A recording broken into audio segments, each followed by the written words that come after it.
السلام بنات، كنتمنى احوالكم تكون طيبه على خير والصحه ديالكم كذلك تكون على خير. ومرحبا بكم معايا من جديد في قناه صالون ومطبخ آية.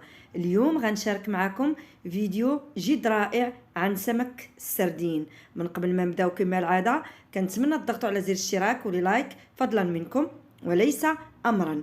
بالنسبه للفيديو ديال اليوم غنتحدث لكم عن سمك السردين.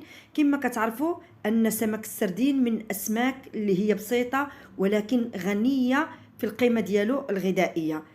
كما كتعرفوا ان سمك السردين كيتواجد بنسبه كبيره في المحيط الاطلسي والبحر الابيض المتوسط، وثمنه جد مناسب، ولكن قيمته الغذائيه كبيره واحسن من بعض الاسماك الاخرى، وهو مفيد جدا للجسم، خصوصا خاص يتواجد في النظام الغذائي ديالنا ولو مرة في الأسبوع.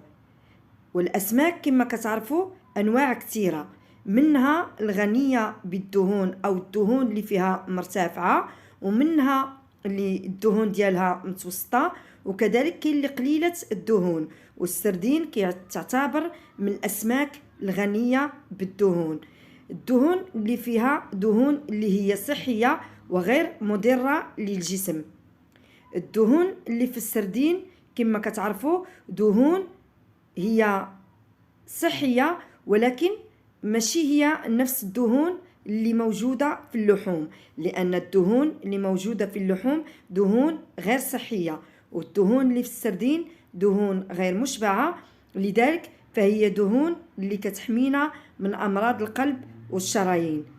كذلك غنشارك معكم معلومة أن السردين صنف عالميا من حيث الأغذية، خصوصا أنه غني بحمض الأوميغا 3 أو الدهون الصحية اللي كيحتاجها الجسم بنسبة كبيرة، نظرا للدور ديال هذا الحمض في أنه كيقلل لنا الالتهابات، وكذلك كيرفع لنا مناعة الجسم وكيقينا من الأمراض، وكذلك كيحمي الجسم ديالنا من تلف الأوردة الدموية، وكيقوي كذلك القلب. من خصائص كذلك هذا الحمض ديال الأوميغا 3 أنه كيحارب لنا الاكتئاب والقلق. كما كتعرفوا أن الحياة اليومية الإنسان كيتعرض فيها كثير ديال المشاكل وكذلك الظروف اللي كتخلي النفسية مضغوطة ديالو، لذا فهو كيقلل لنا من هذا الضغط النفسي. كذلك تناول السردين ضمن النظام الغذائي كيكون كداعم أو قوي للحصول على نفسية قوية باش تقاوم لنا هاد المشاكل اللي كنواجهوها على طول اليوم. كذلك من فوائد السردين أنه مزود للجسم بالفيتامينات، خصوصا الفيتامين B12. هذا الفيتامين اللي مهم جدا في الحفاظ على النفسية ديال الإنسان وكيقلل العصبية ديالو، وكذلك أنه ليه دور كبير للمرأة الحامل، وكذلك مفيد للبشرة والجلد وكذلك القلب. كذلك من فوائد السردين مفيد للدماغ، لأنه كيحافظ لنا على القدرات العقلية وكذلك النشاط الدماغي من التلف، وكذلك الحصول على ذاكرة قوية نظرا لاحتوائه على هذا الحمض ديال الأوميغا 3. ومن فوائد السردين كذلك أنه غني بالكالسيوم والفيتامين دي، هاد العنصرين اللي كيحتاجهم الجسم ديالنا بكثرة في تقوية وبناء العظام. كذلك أنه غني بالمعادن بما فيها المغنيسيوم والبوتاسيوم والزنك والحديد. كما كتعرفوا الحديد أنه مهم للناس اللي كيعانيوا من فقر الدم.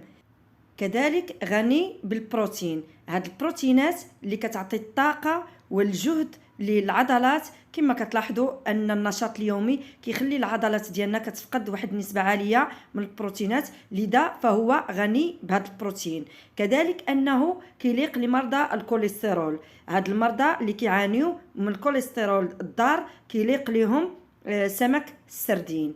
كما كتلاحظوا شاركت معكم فيديو قصير عن السردين وهذا السمك اللي كنتجاهلوا القيمه ديالو الغذائيه اللي هي كبيره، وفيه فوائد اللي كتفيد الجسم ديالنا بالمكونات ديالو. وكما كتعرفوا انه من الاسماك البسيطه ولكن غني وثمنه اللي جيت بسيط. كنتمنى هذا الفيديو اللي شاركت معكم عن السردين يكون حاضر معكم هذا السردين في المائده ديالكم ولو مره في الاسبوع، لانه غني وكيعطينا واحد المواد اللي هي كثيره اللي كنفتقدوها احيانا في الجسم ديالنا.